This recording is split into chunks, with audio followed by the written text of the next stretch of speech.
अध्यक्ष महोदय, कमलाकर रंगनाथराव मुडेगावकर हेच यांनी त्यांचं स्वतःचं ह्याला द्यावं लागतं, स्वयं घोषणा पत्र द्यावं लागतं आपल्या कायद्यामध्ये. तर त्यांनी 20/8/2023 ला कमलाकर मुडेगावकर यांनी स्वयं घोषणा पत्र दिलं की मी इथं कामाला होतो आणि याच्यात खोटं काही निघालं तर मी जी शिक्षा असेल त्याला पात्र राहील. म्हणजे मुडेगावकर 2023 ला परत स्वयं घोषणापत्र सुद्धा दिलं त्यांनी, वरून खाली आले ते 10 वर्षाच्या नंतर. अध्यक्ष महोदय, आणखी गमतीचा भाग बघा. हे मुडेगावकर जे आहेत यांचं परत एक मृत्यू प्रमाणपत्र दिले. कोणी? अंबाजोगाई नगर परिषदेनेच दिलं की 30/10/2023 ला मुडेगावकर यांचा मृत्यू झाला. परत 2013 ला गेलेले ते परत गेले, 2023 ला पुन्हा वारले. आणि हे ज्या अंबाजोगाई नगर परिषदेने सर्टिफिकेट दिलंय अगोदर मृत्यूचं 2013 ला, त्याच अंबाजोगाई नगर परिषदेने हे कागदावरती त्यांचं मृत्यूपत्र या ठिकाणी दिलं. अध्यक्ष महोदय, त्यांच्या मुलाला गजानन कमलाकर मुडेगावकर हे त्यांचा मुलगा आहे. स्टेट बँक ऑफ इंडियामध्ये 2,30,000 रुपये यांच्या अकाउंटवरती ही रक्कम सुद्धा परत पाठवली. सचिन मुळूक म्हणून शिवसेनेचे तिथले जिल्हा प्रमुख आहेत, त्यांनी ही तक्रार केलेली आहे. मुडेगावकरची काल विधानसभेत भाजपचे आमदार सुरेश अण्णा धस यांनी बांधकाम कामगाराविषयी विविध गंभीर आरोप करत आपल्यावरही त्या ठिकाणी आरोप केलेत. याबाबत आपली प्रतिक्रिया काय? जय महाराष्ट्र.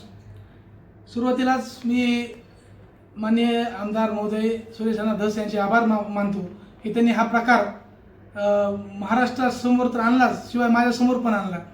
कारण या प्रकाराविषयी मला काहीच माहीत नव्हतं. या ठिकाणी मागच्या अनेक वर्षापासून बांधकाम कामगाराचे एजंट म्हणून काम करणारे रवी रत्नाकर मुडेगावकर हे माझे चुलत बंधू आहेत.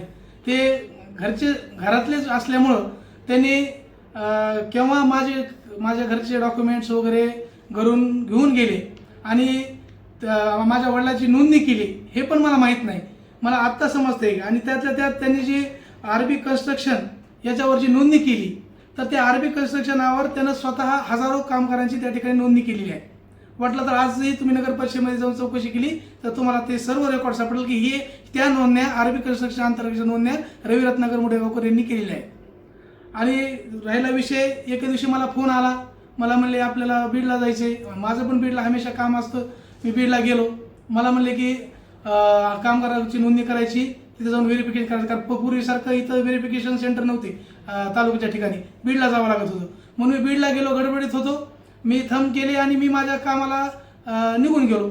आणि मग ह्यांनी काय केला, ह्यांनी कसला क्लेम भरला ह्याबद्दल मला काहीच कल्पना नव्हती.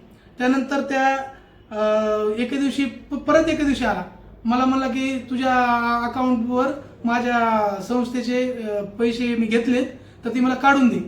मग मी बघितलं तर माझ्या अकाउंटला 1,50,000 रुपये दिसली.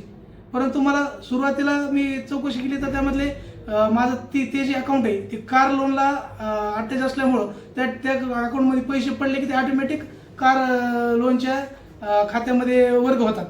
तर ते पैसे जाऊन मला म्हणला की 2,10,000 रुपये घेतलेत मी, मला दे. परंतु मग त्यावेळेस माझ्या अकाउंटला 1,50,000 रक्कम होती. मी 1,50,000 रुपये काढले आणि त्याला दिले. परत त्या राहिलेल्या रकमेसाठी ती मला सारखं म्हणत होतं ती माझे पैसे दे.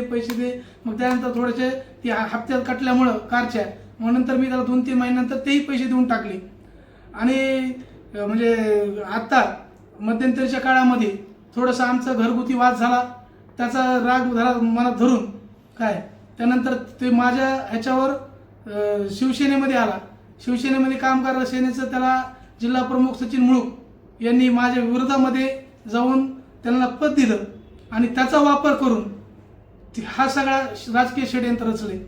मी मागच्या नगर परिषद निवडणुकीमध्ये नगराध्यक्षपदाचा उमेदवार होतो. मला नगराध्यक्ष पदाचा उमेदवारी मिळू नये म्हणून जिल्हा प्रमुख सतत प्रयत्नशील होते त्यांनी, मला तर असं वाटतं की त्यांनी कुणाची तरी उचल घेतली होती काही की त्यांना या ठिकाणी शिवसेना दिसूच द्यायची नव्हती. परंतु मी मागच्या अनेक वर्षापासून, आज अंबेजोगाई शहर असू द्या किंवा पूर्ण तालुक्यात विचारा की गजानन मुडेगावकर, तर कुणी म्हणते की शिवसैनिक, हाडाचा शिवसैनिक आहे. मी हिंदुहृदय सम्राट बाळासाहेब ठाकरे, आनंद दिघे साहेब आणि एकनाथरावजी शिंदे साहेब आमचे नेते यांचा मी कट्टर शिवसैनिक आहे.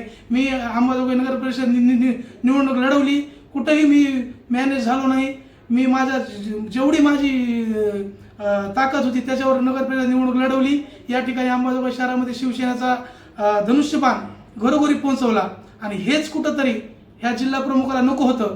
त्यांना यापूर्वीही बरेच वेळेस ज्या वेळेस पक्षाचे निधी यायचे त्यावेळेस मला 1 रुपया नाही दिला, कारण त्याला कुठंतरी असं जाणवत होतं की ह्याला जर मोठं केलं तर हा उद्या जिल्हा प्रमुख होतो की काय. हा पहिल्यापासून त्यांच्या मनामध्ये आकस बुद्धी होती.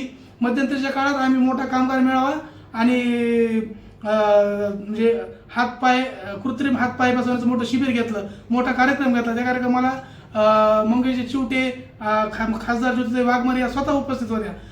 त्यावेळेसपासून जिल्हा प्रमुखाला असं वाटतं की आता जिल्हा प्रमुख पद मागतोय काय. तेव्हापासून त्यावेळेस मी जिल्हा प्रमुख पद होतं माझ्याकडं, तर त्यांनी माझं उपजिल्हा प्रमुख पद काढून घेतलं.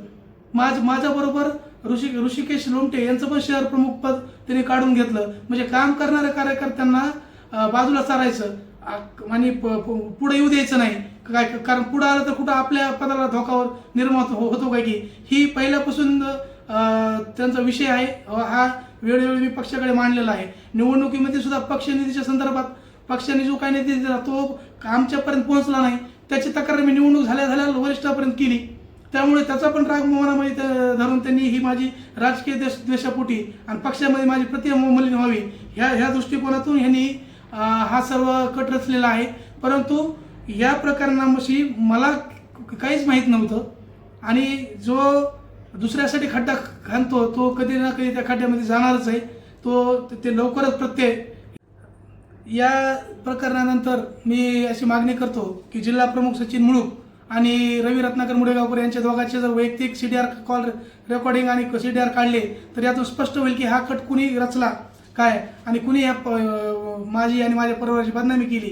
तर मी या निमित्तानं मागणी करतो की या संदर्भामध्ये जेवढे काही प्रकरण आहेत त्याची पूर्ण चौकशी व्हावी काय, एवढी या ठिकाणी विनंती करतो.